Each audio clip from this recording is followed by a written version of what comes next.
Welcome to the Candidly Speaking Podcast. I'm your host, Luke Burke, and today I want to present to you some ideas on reasons why you should consider going to see a therapist.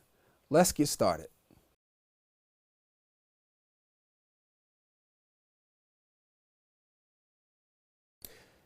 All right, thank you guys for joining me on this conversation or this discussion about why go to a therapist.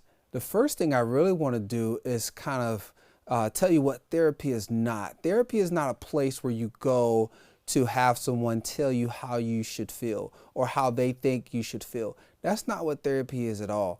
And at best or at worst, is someone helping guide you through your feelings and your emotions. So I'm going to give you guys 3 reasons why you should consider going to see a therapist. And I think that you will find a lot of value in this. So the first point is the fact that when you see a therapist, you have the opportunity to talk to someone with an unbiased opinion about you. And what I mean by that is, you know how you talk to family members and sometimes family members, they think they know what you're going to say or how you're going to feel based on they've known you for your whole entire life.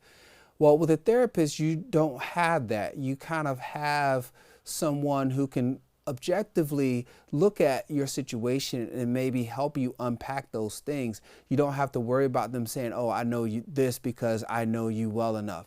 And we experience that all the time with our family members. And that's why sometimes going to family members or going to friends can sometimes be an inadequate path to, really talking out the things that you are going through.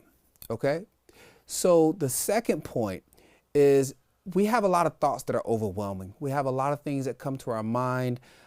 We probably in America, I don't have the statistic on this. We probably are at the highest level of anxiety than we've ever seen. And we just need help kind of unpacking that. And I think that what a therapist can do is help you take these overwhelming thoughts and help you keep them under control or get them under control and show you ways to figure out how to get them under control, either by showing you methods or tips. Therapists are really good at methods. They have really great methods on things that you can do. They can recommend things you can try. Some people I know have done like adult coloring. There's all types of methods out there that can help you based on what you are going through.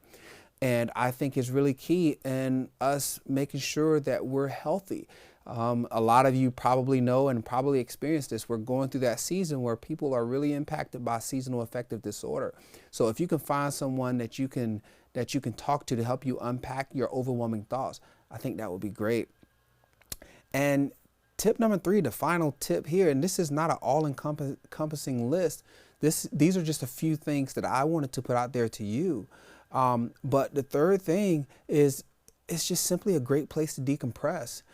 We see on TV how they have the people laying on the couch and they're, talking to the therapist, and that's not really how it is. Maybe it is in some places, but that's not really how it is. But it's a great place to decompress because you can release some of those burdens and you can be more available for your family when you get home. And I think that's one of the keys to therapy is unlocking all these things within you so that you can be more available for the people that you love that are close or around you. And it really helps. If you've ever been to marriage counseling, therapy is not going to be, it's going to be different. Individual therapy is going to be different. It's not going to be, it's not going to be what people think it is, as far as being a place where you're going to go and somebody's just going to dictate everything to you. It's actually very relaxing.